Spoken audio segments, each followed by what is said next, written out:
Hello बच्चों, स्वागत है आपका आज की इस क्लास में। आज हम डिस्कस करने वाले हैं बहुत इंपॉर्टेंट जीके के क्वेश्चन आंसर्स। आज की वीडियो बहुत इंपॉर्टेंट होने वाली है उन सभी स्टूडेंट्स के लिए जो प्रिपरेशन कर रहे हैं यूपी कांस्टेबल एग्ज़ाम्स के या फिर यूपी पुलिस एसआई के एग्ज़ाम की। जो भी बच्चे प्रिपरेशन कर रही है उनके लिए बहुत इंपॉर्टेंट होने वाली है। जो हमारे अदर एग्ज़ाम्स होते हैं एसएससी रेलवे, इनके लिए भी ये हमारा सेशन बहुत इंपॉर्टेंट होने वाला है। तो सेशन को शुरू करते हैं और हमारा पहला प्रश्न है, पृथ्वी पर दिन और रात होते हैं। पृथ्वी पर दिन और रात किस कारण से होते हैं? तो हमारे ऑप्शंस हैं दैनिक गति के कारण, वार्षिक गति के कारण, चौमाही गति के कारण या फिर तिमाही गति के कारण। हमारे पृथ्वी पर दिन और रात किसके कारण होते हैं, किस कारण से होते हैं? दैनिक गति के कारण, वार्षिक गति के कारण, छमाही गति के कारण या फिर तिमाही गति के कारण। तो हमारा इसका उत्तर हो जाएगा हमारे पृथ्वी पर दिन और रात होते हैं दैनिक गति के कारण। पृथ्वी पर दिन और रात होते हैं दैनिक गति के कारण। तो हमारा उत्तर हो जाएगा पृथ्वी पर दिन और रात होते हैं दैनिक गति के कारण। हमारा अगला प्रश्न है, अगुल्लास धारा किस महासागर से बनती है? जो हमारे महासागर है, प्रशांत महासागर है, हिंद महासागर है, आर्कटिक महासागर है, इसमें से किस महासागर में अगुल्लास धारा बनती है? तो हमारे ऑप्शंस हैं प्रशांत महासागर, हिंद महासागर, आर्कटिक महासागर या फिर कोई अन्य महासागर। तो हमारा उत्तर हो जाएगा हिंद महासागर। अगुल्लास धारा किस महासागर में बनती है? तो हमारा उत्तर हो जाएगा हिंद महासागर। अगुल्लास धारा किस महासागर में बनती है? तो हमारा उत्तर है हिंद महासागर में। अगुल्लास धारा हिंद महासागर में बनती है। तो हमारा अब अगला प्रश्न है, पृथ्वी का सबसे भीतर वाला भाग क्रोड किसका बना होता है? यहाँ पे हम थोड़ा सा ठीक करेंगे, यहाँ पर हमारा भाग हो जाएगा, ठीक है। तो यहाँ पे बोला गया है पृथ्वी का सबसे भीतर वाला भाग क्रोड किसका बना होता है? हमारे ऑप्शन है तांबा और जस्ता का, निकेल और तांबे का, लोहा और जस्ता का या फिर लोहा और निकेल का। हमारा जो पृथ्वी है, पृथ्वी का सबसे भीतर वाला भाग जो होता है ना, क्रोड, किसका बना होता है, किस धातु का बना होता है, किस चीज़ से बना होता है, हमसे पूछा गया है। तो हमारा इसका ऑप्शन है तांबा और जस्ता का, निकेल और तांबे का, लोहा और जस्ता का, लोहा और निकेल का। ये किसका बना होता है? तो हमारा ऑप्शन हो जाएगा लोहा और निकेल। हमारा ऑप्शन हो जाएगा ऑप्शन डी, लोहा और निकेल, ठीक है। हमारा अगला प्रश्न है, मैग्नीज के उत्पादन में भारत का दूसरा स्थान है। जो मैग्नीज का उत्पादन होता है उसमें भारत का दूसरा स्थान है, भारत दूसरे नंबर पे। तो प्रथम देश कौन सा है जो सबसे ज़्यादा मैग्नीज उत्पादित करता है, मैग्नीज उत्पादन करता है? तो हमारा ऑप्शन है फ्रांस, रूसी संघ, कनाडा या फिर संयुक्त राज्य अमेरिका। मैग्नीज के उत्पादन में प्रथम देश कौन सा है? दूसरे नंबर पे भारत है, पहले नंबर पे कौन सा है? फ्रांस, रूसी संघ, कनाडा, संयुक्त राज्य अमेरिका। तो हमारा इसका उत्तर हो जाएगा हमारा ऑप्शन बी, हो जाएगा, यानी रूसी संघ, ठीक है। मैग्नीज उत्पादन में भारत का दूसरा स्थान है, प्रथम देश कौन सा है? तो हमारा सही उत्तर हो जाएगा रूसी संघ, ठीक है। तो हमारा अगला प्रश्न है, निम्नलिखित में से कौन देश कोयले का सबसे बड़ा उत्पादक है? निम्नलिखित में से कौन देश कोयले का सबसे बड़ा उत्पादक देश है? कौन सा देश है सबसे बड़ा उत्पादक देश? ब्राजील, भारत, अमेरिका या फिर चीन? कौन सा है? तो हमारा इसका उत्तर हो जाएगा अमेरिका। सबसे बड़ा कोयले का उत्पादक देश कौन सा है? अमेरिका।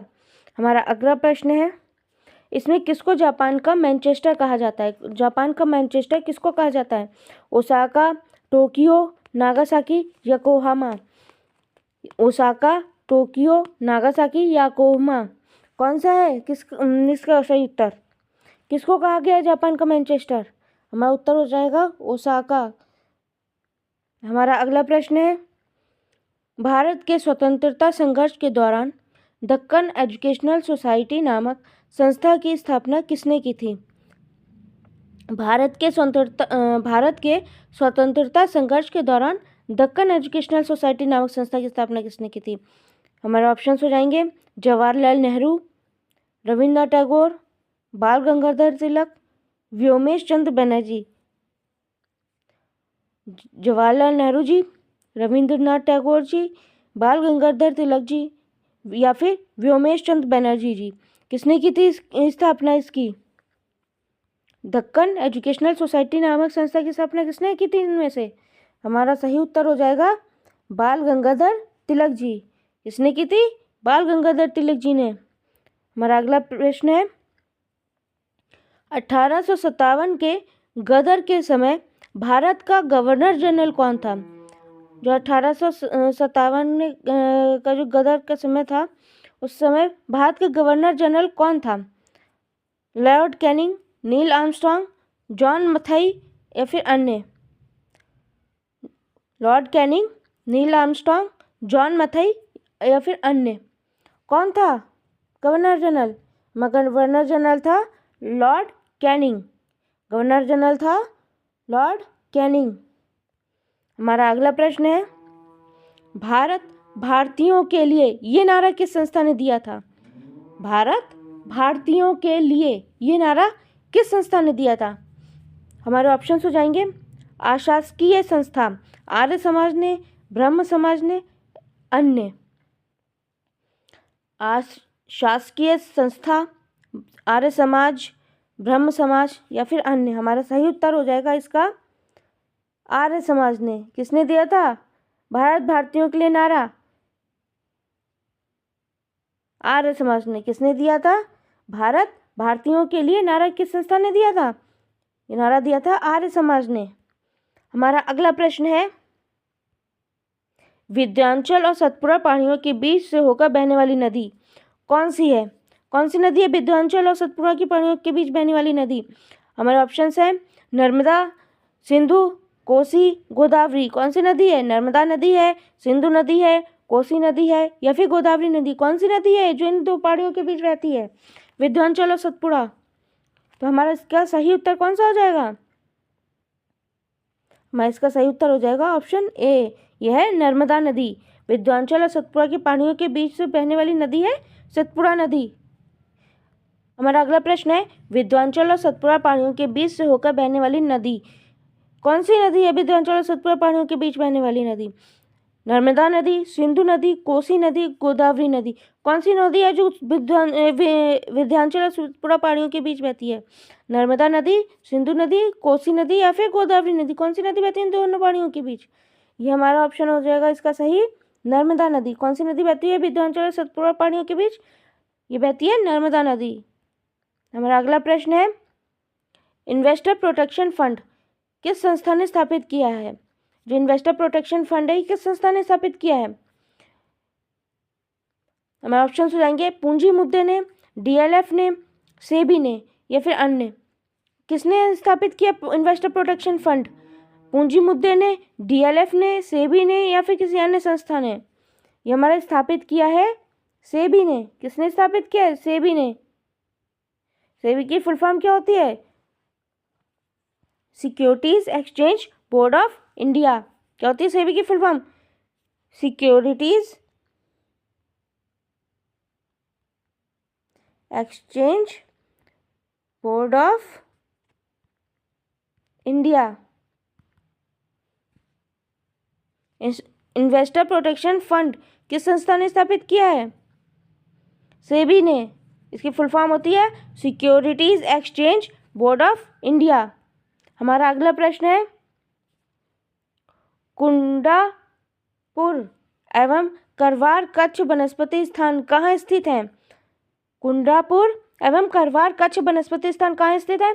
ये इस ऑप्शंस है केरल, कर्नाटक, तमिलनाडु, त्रिपुरा।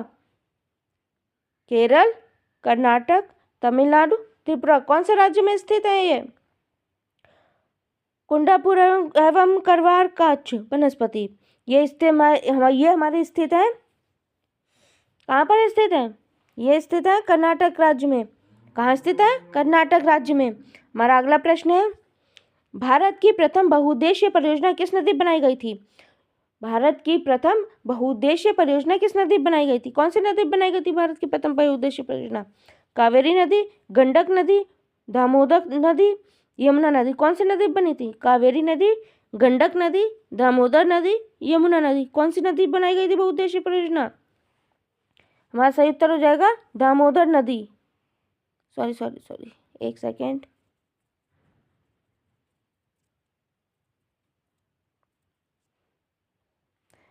हमारा उत्तर हो जाएगा दामोदर नदी। कौन सी नदी बनी थी प्रथम बहुउद्देशीय परियोजना? दामोदर नदी पर। हमारा अगला प्रश्न है, भारत में प्रथम स्थित परमाणु संयंत्र कौन सा है? परमाणु संयंत्र कौन सा है?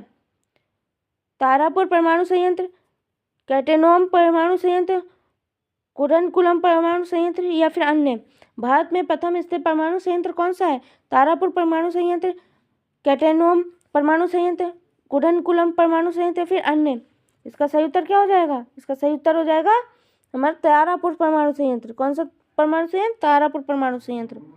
हमारा अगला प्रश्न है, आगरा शहर को किसने बसाया था? सभी लोग आगरा घूमने तो गए होंगे कभी ना कभी, तो ये शहर बसाया किसने था? हमारे ऑप्शंस हैं सिकंदर लोदी, अकबर, बहलोल लोदी, शाहजहां। किसने बसाया था ये शहर? तो हमारा सही उत्तर हो जाएगा सिकंदर लोदी ने। हमारे आगरा शहर को सिकंदर लोदी ने बसाया था। ठीक है, यहीं पे हमारे आज के क्वेश्चन आंसर्स समाप्त होते हैं।